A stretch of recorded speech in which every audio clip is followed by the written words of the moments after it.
The future of supplementation and longevity is no surprises here. Precision and customization paired with AI-based diagnostics. And as far as what I'm doing for lifespan, probably besides everything that we've just talked about, the biggest things would be cycling in peptides throughout the year, still doing stem cells and exosomes at least once a year. And really, I mean, those would be the main things: peptides, stem cells, and exosomes, in addition to the stuff that we've already talked about. What if aging isn't about slowing down, but leveling up? I'm Dr. Isaac Jones, one of the world's leading longevity doctors and someone that's invested millions of my own money into cracking the code on longevity. This is the Longevity Leaders Podcast. Join me and my co-hosts, Dr. Rudy, Dr. Ashley, as we interview the world's top doctors, scientists, and practitioners, sharing the latest breakthroughs in longevity and regenerative medicine. If you're ready to optimize your health, your performance, and your longevity, you're in the right place. Let's dive in. In this interview, we unpack a bigger idea of longevity, not just extending life, but engineering a high-performance lifestyle, a resilient family culture, and a generational legacy built to last.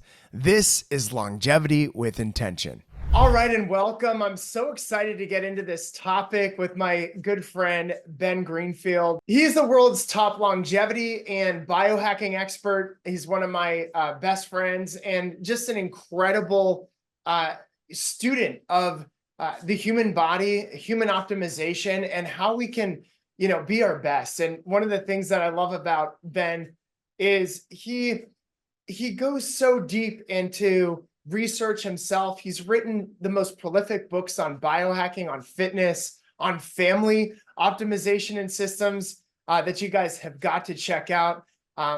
So I'm excited to have you, Ben. Thank you so much for being here. And we're going to be talking about how to customize your own longevity and biohacking blueprint for not just yourself, but also your family, which I'm excited about.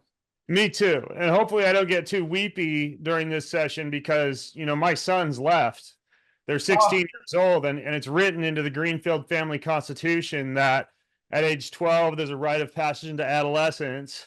At age 17, there's like a vision quest out in the wilderness. But then at age 16, any Greenfield men have to go on a solo self-supported trip by themselves, a so-called gap trip. So it's been really quiet around here. They left the house like 2 weeks ago. They got a used car. They're driving across a bunch of national parks, eating beef jerky and oatmeal, and stopping at springs along the way to refill on water. And I'm a little bit jealous and a little bit lonely. Dude, that no doubt.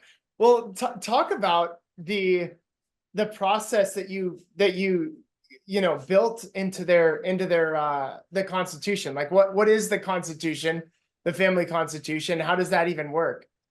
Yeah, sure. And you were, of course, you and Erica were featured in my book, Boundless Parenting, in which we give a lot more detail on the structuring of things like family constitutions, family banks, etc. But the organization that first really opened my eyes to this concept was Legato Family Foundation in Utah, Rich Christensen. And we worked with him to create things that would be woven into the family in a very similar way as one would brand a business, meaning an entire book that describes our traditions, our legacy, our values, our mission statement, our logos. I mean, all the way down to like our hex color and font sizes, our end of life wishes for each member of the family. My sons have done their own obituary and memorial service planning and funeral planning, which is a very powerful exercise for anyone, especially a young man or a young woman. And so that's kind of like the handbook for operating a Greenfield family, so to speak. And of course, it's over 100 pages long, and there's a lot of details in there.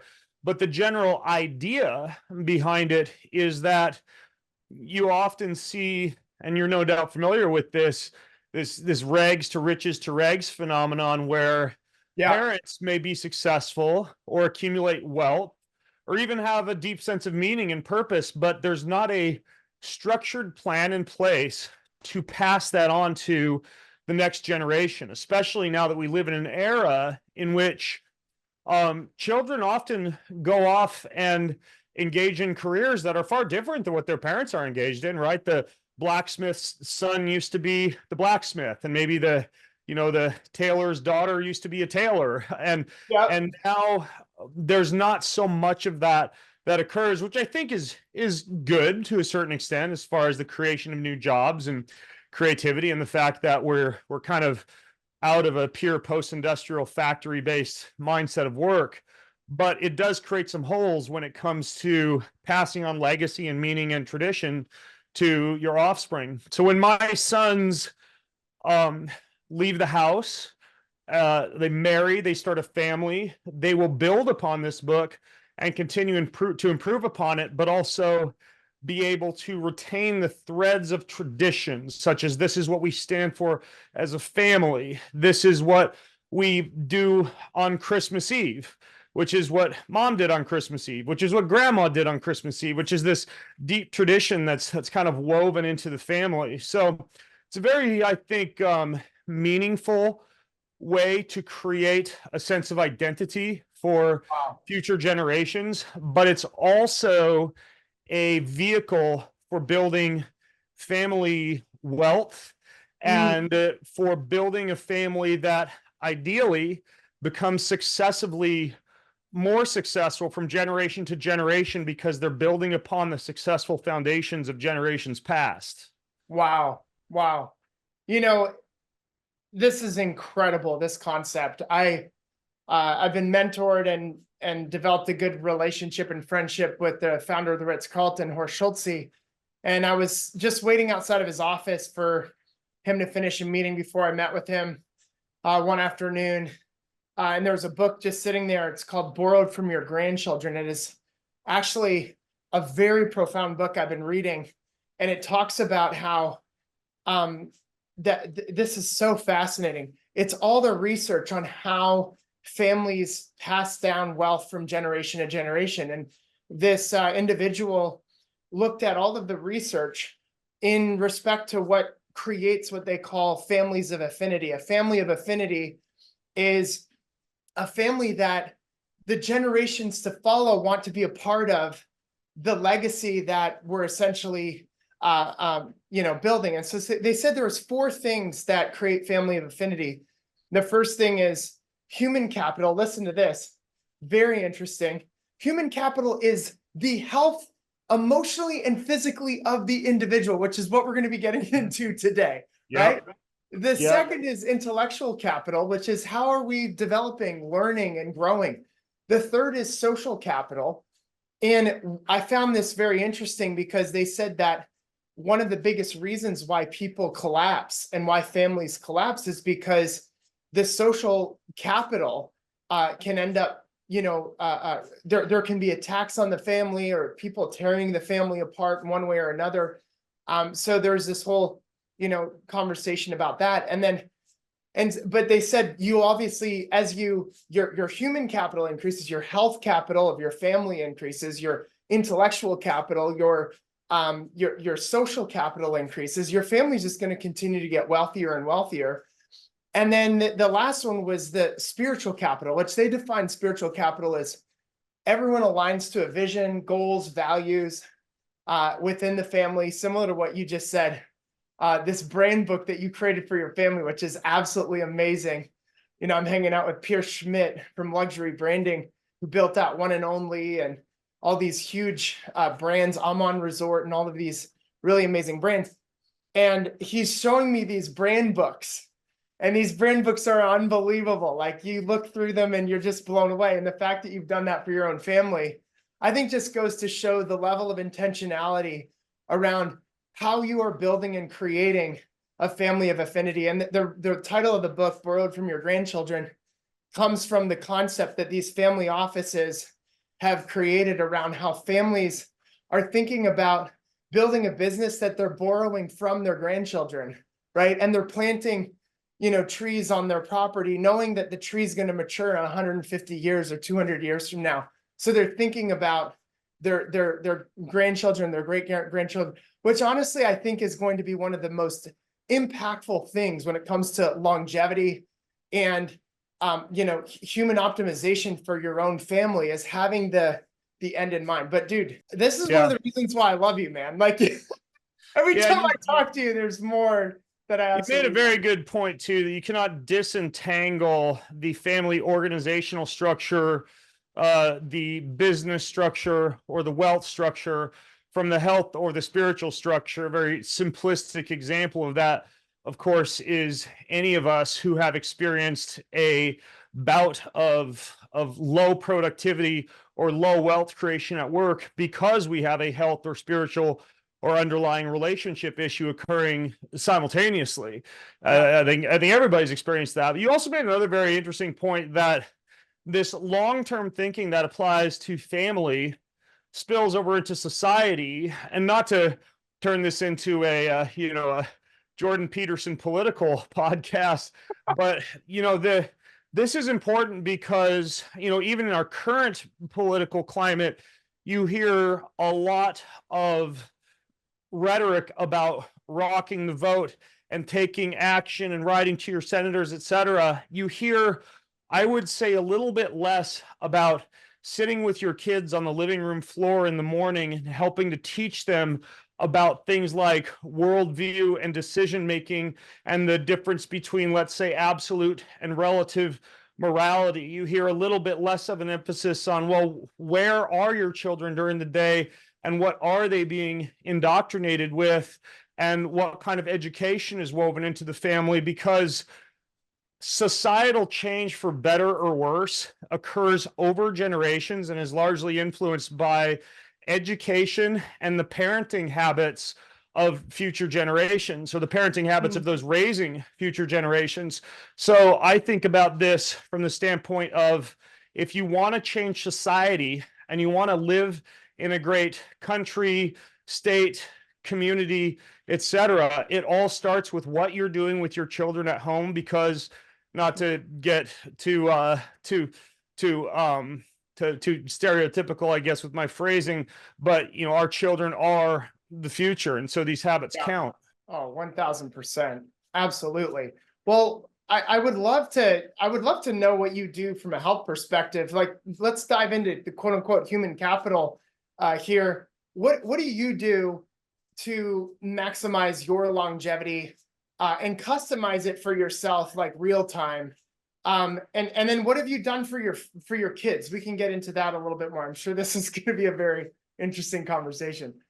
Yeah, I piece longevity, and it's important to understand my background is physiology. I have a master's degree in exercise physiology and biomechanics. So I look at a human body in the very same way that one might look at an engine and sector that into parts. And so when I'm programming my own health, I am looking at movement. And when I say movement, specifically cardio, strength, power, and mobility. And I even break cardio into mitochondria, VO2, lactate tolerance, and fat burning capacity. And each week, some element of those aspects of fitness are programmed into the routine. And when I say programmed into the routine, I mean it's typically me and my sons working out around 8 or 8:30 in the morning at some point after family devotions. And that's the structure of the actual workout program. But then, of course, there's all the things that you hear talked about a little more seldomly. Thermoregulation, right? So within 20 minutes of waking, I'm in ice for 2 minutes, right? 33 degrees. It's not the most enjoyable part of the day, but it makes the rest of the day feel easy. Causes mitochondrial uncoupling, fat burning, conversion of white adipose tissue to brown fat. At least 3 times a week, I make myself become uncomfortably hot. In the summer, that might be a hot outdoors workout. In the winter, that might be a sauna session. I pay very close attention to air, light, water, and electricity. Not only meaning that I am highly cognizant of filtering those environmental variables as far as very good air filtration quality, very good water filtration quality, a full building biology and EMF analysis of the home.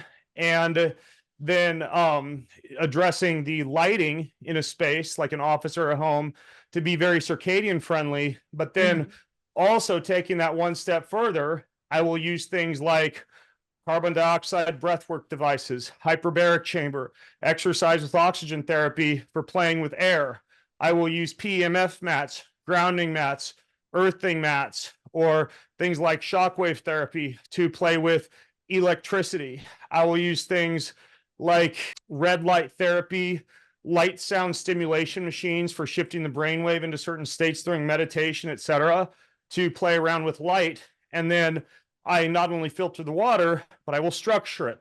I will add hydrogen to it. I will add minerals to it. And so, stepping back full picture, we're talking about fitness that covers all bases of the human blueprint.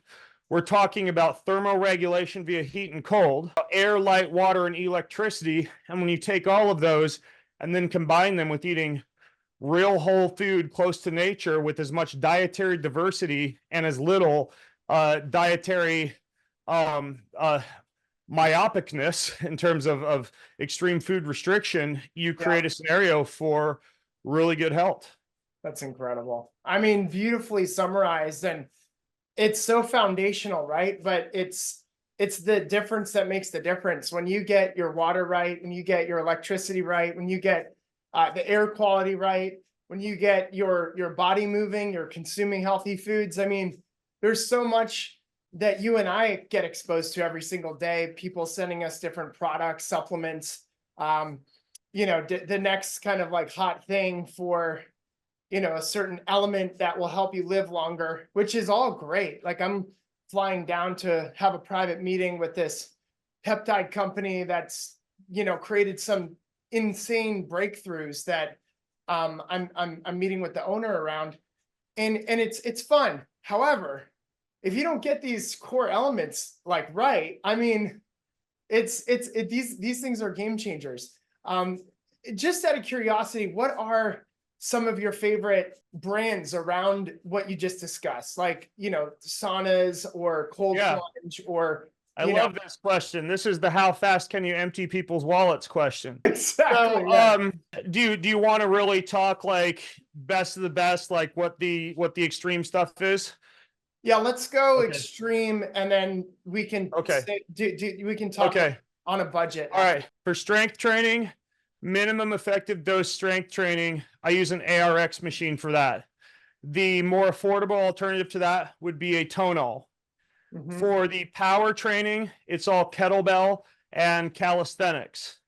For the cardio and the oxygen training, I use a Vasper unit that is next to a Live O2 machine for oxygen therapy.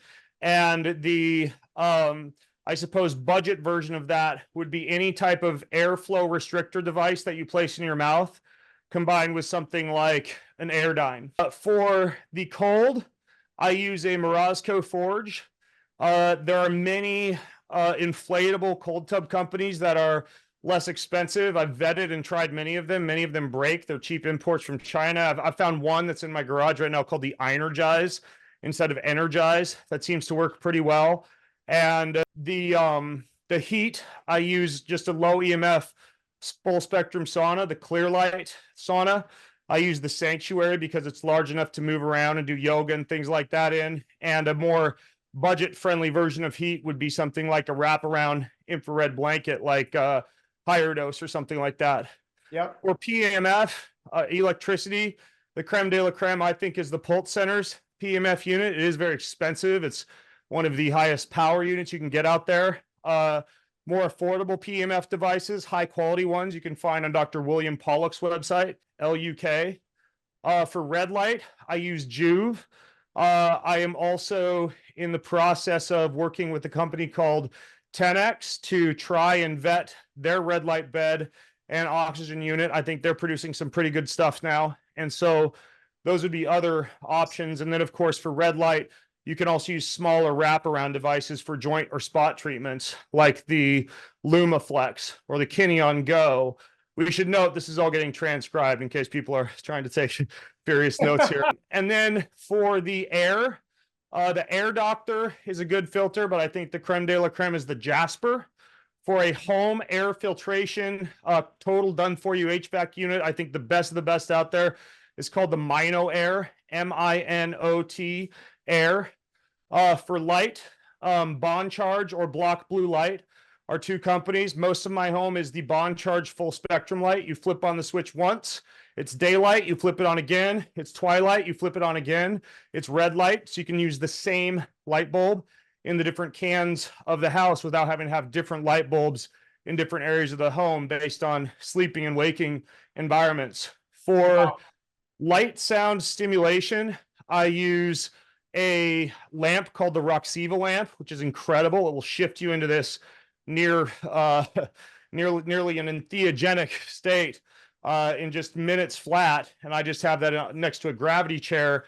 For travel, I use something called a neurovisor or a brain tap, because I think that using light and sound to meditate, it's like a cheat code. It shifts you into a deep meditative state nearly instantly, even if you've never meditated before. And for people like me who have a monkey mind, it works really well. For hyperbaric therapy, I use a HBOT USA unit called the Vitaris. It's got a pretty small footprint, and it's pretty easy to use. And those would be, for water filtration. In the past, I've used Greenfield Water, my brother's company, but they're no longer doing whole house filtration systems. And so in the new house I'm building, I'm switching to an Ophora system, Opora. For water hydrogenization, like I mentioned, I use the company Water and Wellness. They make good hydrogen tablets for taking care of the water from that standpoint.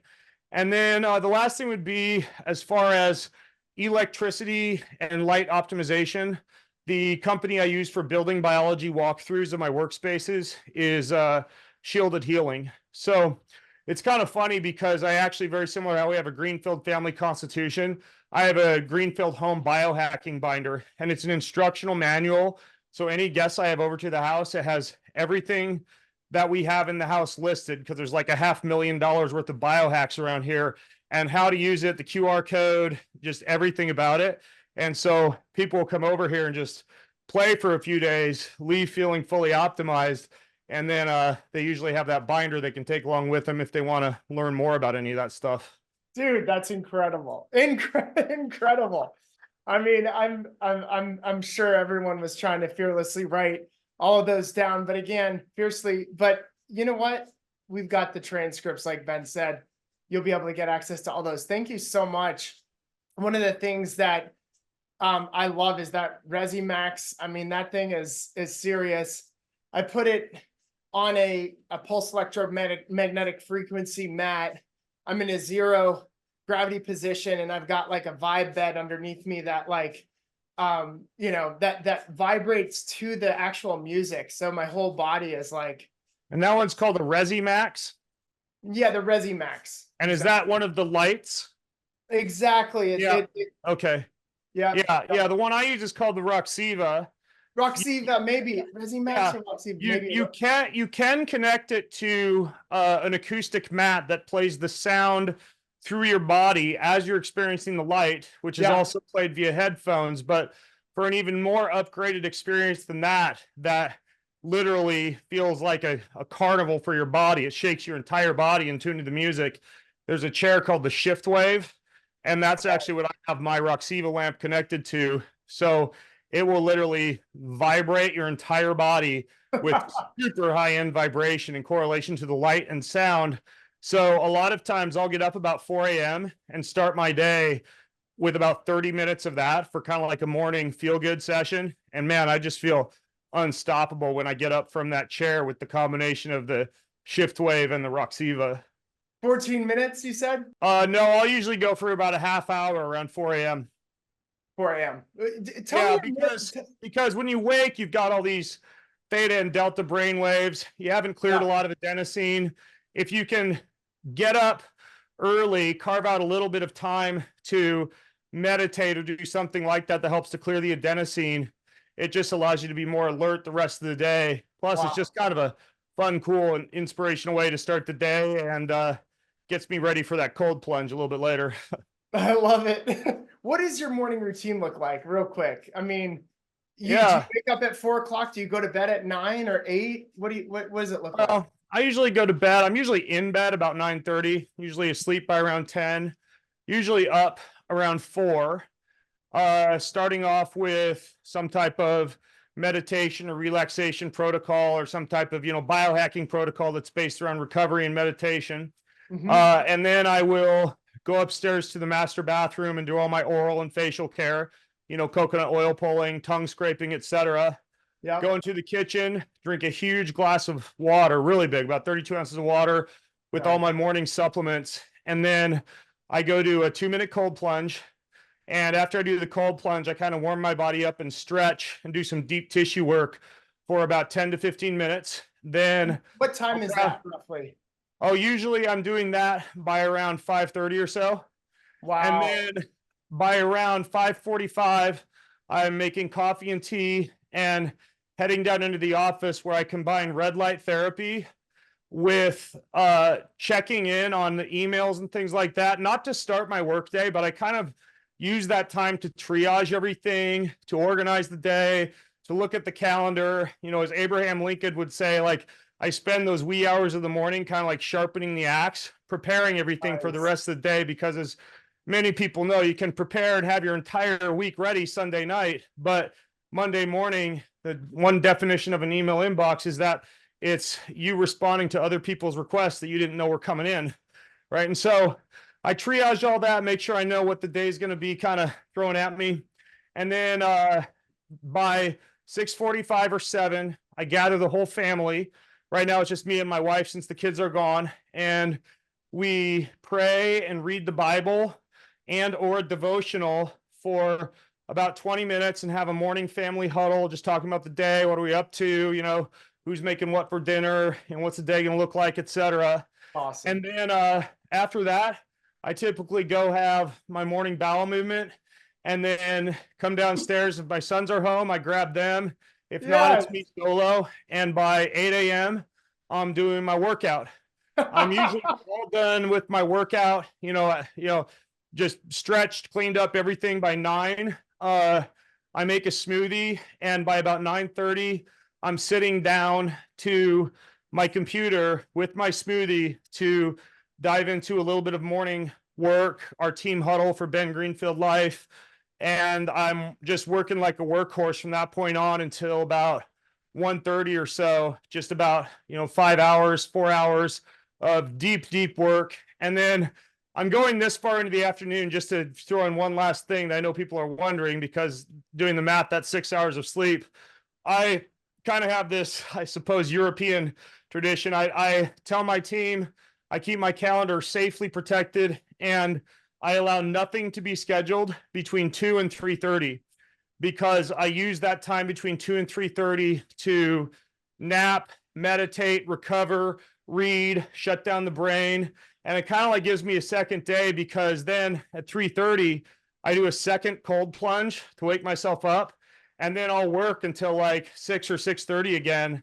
And so that that habit allows me to get up really early, even though I'm short on sleep, get a lot of things done when the world isn't like flying at me, and then catch up with the quick like meditation, non-sleep deep rest protocol, yoga nidra, hyperbaric, whatever in the afternoon. Then I get back into work after that.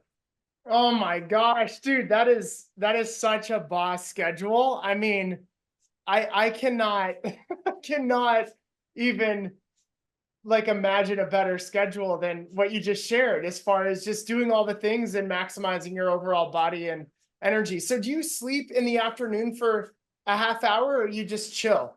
Sometimes it is sleep, and then sometimes it is meditation. Sometimes it's just reading a book, but it's just like turning the brain off for a while. And it's nice because if you just have your car's accelerator and gas pedal pressed down the whole day, sometimes, when I dive back into family time, sometime between 6 and 7, you're just exhausted. But I find that this habit allows me to kind of have my cake and eat it too. I can get up early, have that really protected morning time, but then not be like dead by dinner time. And sometimes it doesn't mean sleep. It's just like stopping the world from coming at you. And, I have this little room in my house called the Zen Den, and I just crawl in there, and everybody knows, leave Ben alone until 3:30. 2:30 to 3:30, right?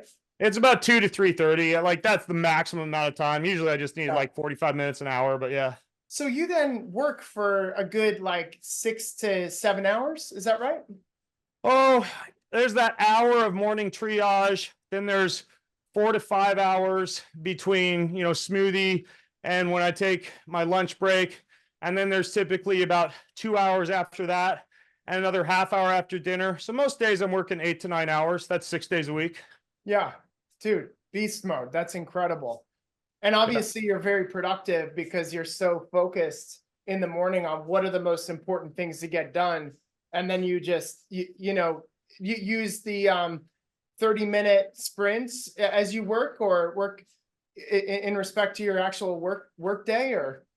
Because a lot of my work involves health consults, podcasts, etc., that range from 20, 30, 60 up to 90 minutes in length, it's highly dependent as far as when little breaks occur, but the breaks are pretty seldom. I just go into deep work mode and bam, bam, bam, bang it all out. So my day is more like longer break in the midday than shorter breaks spread in during the work phases.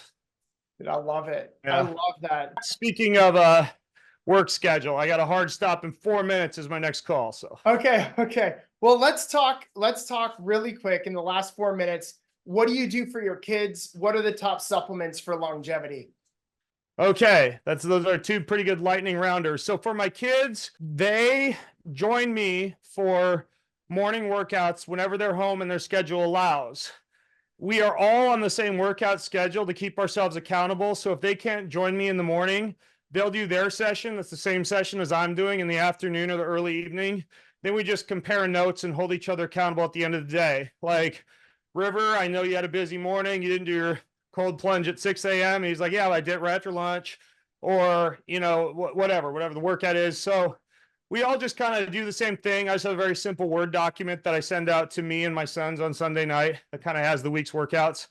And then, so very, very simple as far as how we schedule and structure that. When we travel together as a family, it's a little shorter. I just do 30-minute workouts. Like, I'll grab a deck of cards, and, the aces are 10 burpees, and 1 through 10 is, the number of exercises of squats, push-ups, whatever. We'll just deal our way through a deck of cards and then get on with the rest of the day. So I always kind of keep it fun when we travel.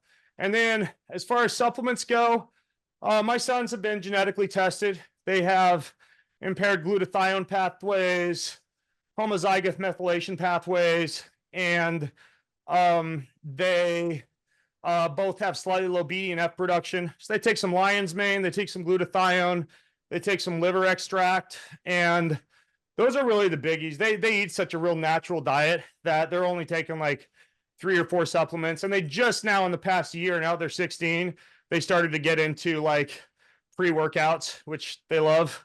So they've, they throw in like, creatine and amino acids post-workout and some kind of blood flow precursor pre-workout. So yeah, got little supplement hounds on my hands now.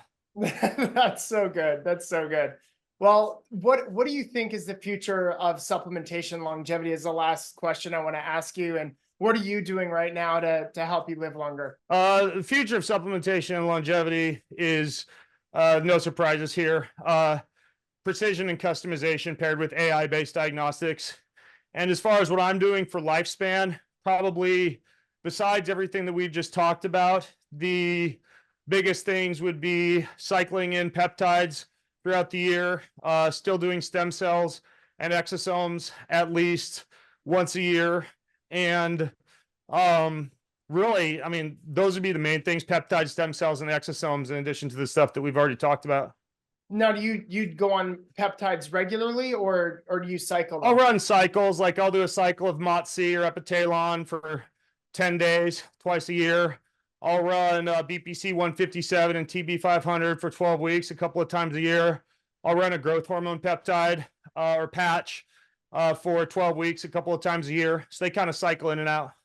Dude, I love it. Ben Greenfield, everybody. Thank you so much. I want to respect your time. Ben, thank you. Awesome. You're a rock star, brother. And this has been like insane value. I'm going to watch this again. So you've inspired me. Cool, man. Well, I love you, brother. It's always fun chatting, and I'll see you soon in Nashville. All right, brother. Can't wait. Thanks for listening to the Longevity Leaders Podcast. Our Longevity Leaders community is on mission to transform 100 million lives by 2040. If you enjoyed this show, please share this with somebody that you know, especially another doctor or physician, but also click that follow button. Until next time, stay strong and live long.